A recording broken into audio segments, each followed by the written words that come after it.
प्रियजन और राधे राधे, जय श्री कृष्ण। मैं हूं चाणक्य राज भारद्वाज और आप देख रहे हैं राशि ज्योतिष, दर्पण मन का, सुख जीवन का। ग्रहों के राजा सूर्य राशि परिवर्तन कर चुके हैं। 13 फरवरी 2024 को दोपहर 3:31 पर मकर राशि से निकलकर और कुंभ राशि में प्रवेश कर गए हैं सूर्यदेव। सूर्यदेव का यह राशि परिवर्तन कई वजह से महत्वपूर्ण है, मैं बताता हूं। पहला तो यह कि सूर्य शनि के साथ युति कर रहे हैं इस वक्त, यानी कि जिस राशि में कुंभ में सूर्य ने प्रवेश किया है उस राशि में शनि भी गोचर कर रहे हैं। तो सूर्य और शनि की युति हो जाती है। आपस में पिता पुत्र जरूर है, परंतु ये शत्रुता रखते हैं। और एक महत्वपूर्ण और परिवर्तन हुआ है सूर्य के राशि परिवर्तन से पहले। 11 फरवरी को शनिदेव अस्त अवस्था में आ गए हैं। शनि के अस्त अवस्था में रहते हुए सूर्य के राशि परिवर्तन का सभी 12 राशियों पर क्या प्रभाव रहेगा, इस विषय पर मैं विस्तार से चर्चा कर रहा हूं, सभी 12 राशियों के विषय में। और आज जिस राशि के विषय में मैं बात करने जा रहा हूं वह है राशि चक्र की अंतिम राशि मीन राशि। तो प्रियजनों, कहीं मत जाइएगा, मेरे साथ बने रहिएगा अंत तक, क्योंकि मैं बताऊंगा मीन राशि के जातकों पर सूर्य के राशि परिवर्तन का प्रभाव क्या रहेगा। और वीडियो के अंत में कुछ प्रभावशाली और सिद्ध उपाय भी मैं बताने जा रहा हूं, जिनके माध्यम से नकारात्मकता को कुछ हद तक सकारात्मकता में परिवर्तित किया जा सकता है और सकारात्मकता को कुछ हद तक बढ़ाया जा सकता है। प्रियजनों, इससे पहले कि मैं शुरू करूं, मैं थोड़ा सा सूर्य के बारे में बताना चाहूंगा। देखिए, सूर्य आत्मा का कारक है, सूर्य पिता है, सूर्य सरकार है, सूर्य राजा है, बॉस है, सूर्य आत्मविश्वास है, सूर्य एक अद्भुत एनर्जी है। यदि मैं सीधी बात करूं तो सूर्य यदि ना हो तो हम कल्पना नहीं कर सकते प्रकाश की, हम दृष्टि की कल्पना नहीं कर सकते। दृष्टि प्रदाता कह सकते हैं सूर्य को, प्रकाश का कारक सूर्य का कहा जाता है। उदाहरण से समझते हैं, आप कहीं जा रहे हैं, यदि वहां अंधेरा है तो आपको कुछ दिखाई नहीं देगा, परंतु यदि रोशनी वहां पर हो जाए, प्रकाश वहां पर आ जाए, प्रकाश वहां पर हो जाए तो सभी चीजें एकदम स्पष्ट हो जाएंगी। स्पष्टता का कारण सूर्यदेव, स्पष्टता के कारक सूर्यदेव, सब कुछ स्पष्ट दिखने लगेगा आपको, यानी कि बोले एक तरीके से बुद्धि विवेक आपका कार्य करने लग जाता है।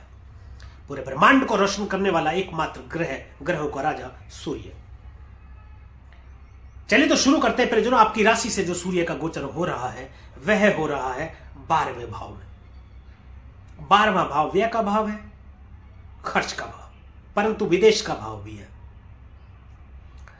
व्यापार को भी देखा जाता है, सैया सुख यहां से देखते हैं, यानी कि दाम्पत्य जीवन भी देखते हैं यहां से, हॉस्पिटल आदि को यहां से देखते हैं, जेल इत्यादि को भी यहां से देखते हैं। यहां पर सूर्य गोचर कर रहे हैं शनि के साथ में। शनि यहां पर है तो आपको विदेश यात्रा तो कराएंगे ही कराएंगे। देखिए प्रियजनों, किसी भी ग्रह की अस्त अवस्था में आ जाने का मतलब होता है छुप जाना, यानी कि निष्क्रिय हो जाना। अब वह प्रभाव नहीं दे पाएगा जो प्रभाव पहले दे रहा था, चाहे वो सकारात्मक थे चाहे वो नकारात्मक थे, परंतु जो प्रभाव वो दे चुका है वह प्रभाव स्थिर रहेंगे। यानी कि विदेश यात्रा तो आपको कराएंगे, शत्रुहंता योग बनाते हैं 12वें भाव में बैठ करके। परंतु यहां पर एक स्थिति यह हो सकती है कि आपको किसी आरोपों के चलते, चाहे वह झूठा आरोप हो चाहे सच्चा आरोप हो, आपको कोर्ट कचहरी के चक्कर लगाने पड़ सकते हैं। इससे आपको सावधानी रखने की जरूरत है। यात्रा अधिक करवाएंगे, लेकिन यात्राओं में चोट चपेट एक्सीडेंट की स्थिति भी बन सकती है, जिसमें आपको सावधान रहने की जरूरत है। यदि आप ड्राइव करते हैं, गाड़ी चलाते हैं, तो उसमें सावधानी बरतने की अत्यधिक जरूरत है। सूर्यदेव यहां पर गोचर करते हुए इस जगह को प्रकाशमान करेंगे, सैया सुख में थोड़ी सी कमी करेंगे, या यहां रहते हुए विवाहेतर संबंध आपके हो सकते हैं। यदि आप महिला हैं तो किसी पुरुष में आसक्त हो सकती हैं, यदि आप पुरुष हैं तो किसी गैर महिला में आप आसक्त हो सकते हैं, जिसके चलते अवैध संबंधों के चलते आपके दाम्पत्य जीवन में मनमुटाव की स्थिति हो सकती है, खटास हो सकती है, यानी दाम्पत्य जीवन थोड़े खराब हो सकते हैं। देखिए, ये संभावनाएं हैं और सावधानी भी हमने बताई। तो संभावना और सावधानी यदि दोनों पता चल जाए तो आप संभावना समझकर सावधानी रखें तो नकारात्मकता से बचा जा सकता है। सूर्य यहां पर है तो व्यापार में आपको लाभ देंगे, अत्यधिक लाभ देंगे। सरकार से लाभ प्राप्ति के योग बनाते हैं, विवाह के योग भी बनाते हैं सूर्य देव। यदि किसी सरकार से संबंधित कोई कार्य आप करते हैं, जैसे गवर्नमेंट कॉन्ट्रैक्टर होते हैं, सरकार के लिए यदि कोई कार्य करते हैं तो उसमें आपको लाभ की स्थिति हो सकती है, लाभ की प्राप्ति के योग बनाते हैं। व्यापार को विदेशों से जोड़ करके आपको लाभ प्राप्ति के योग बनाते हैं। देखिए, व्यय का भाव है तो व्यय का भाव ऐसे समझ सकते हैं कि अच्छे के लिए भी खर्च हो सकता है और बुरे के लिए भी। अच्छे के लिए ऐसे खर्च हो सकता है कि हो सकता है आपको व्यापार के सिलसिले में बाहर जाना पड़े और आपको खर्चा करना पड़े, परंतु उसमें आपको लाभ प्राप्ति के योग भी बनेंगे क्योंकि आपका व्यापार बढ़ेगा। अब बुरा खर्च ऐसे हो सकता है कि मान लीजिए कोई चोट चपेट एक्सीडेंट वगैरह हो जाए या कोई बीमारी की वजह से आपको हॉस्पिटलाइज होना पड़े, उसमें आपको खर्चा हो जाए। अच्छा इसलिए हो सकता है कि हो सकता है आपके घर में किसी महिला को संतान प्राप्ति का योग बन रहा हो और उसके चलते हॉस्पिटल भर्ती कराना पड़े, तो उसमें आपको खर्चा हो जाए। ये अच्छा खर्चा हो सकता है। अब देखिए, सूर्यदेव छठे भाव के स्वामी बने हैं, 12वें भाव में बैठ गए हैं। इसको थोड़ा लॉजिकल समझते हैं। छठा भाव रोग रिपु ऋण का, रोग रिपु और ऋण यानी कि रोग, शत्रु और ऋण का मालिक 12वें भाव में बैठ गया तो इन सब चीजों को खर्च कर देगा। यानी कि शत्रुओं की तो लग गई, शत्रु गई लेन से। शत्रु आपका कोई कुछ बिगाड़ नहीं पाएगा। एक तो शनि यहां पर 12वें भाव में बैठे, उस वजह से भी तो शत्रु आपका कुछ नहीं बिगाड़ पा रहा है। ऊपर से सूर्यदेव छठे भाव के स्वामी बनकर 12वें भाव में बैठ गए तो भी शत्रु आपके सामने घुटने टेकेंगे और आपका कुछ बिगाड़ नहीं पाएंगे।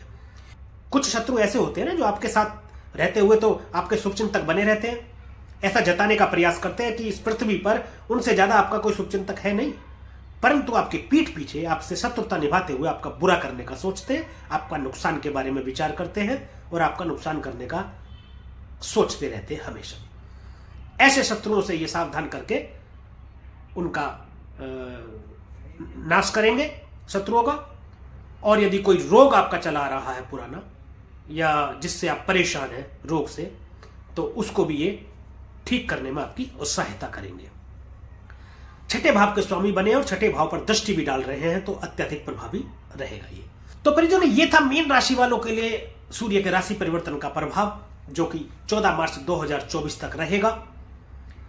और एक बात मैं बता दूं, अंतिम निर्णय आपकी जन्म कुंडली में जन्मस्थ ग्रहों की स्थिति देख करके ही होता है, उनकी दशा महादशा कैसी चल रही है या जो मैं बता रहा हूं उनके समकक्ष या उनके मतलब संबंधित योग यदि आपकी जन्म कुंडली में बने हुए होते हैं तो ये गोचर प्रभावी होता है। हमारे द्वारा फलित गोचर सामान्य गोचर है। इस गोचर के उपाय और इस गोचर को एक बार अपने ऊपर अप्लाई करने से पहले अपनी जन्म कुंडली का विश्लेषण एक अच्छे और सच्चे ज्योतिषी से अवश्य करा लें।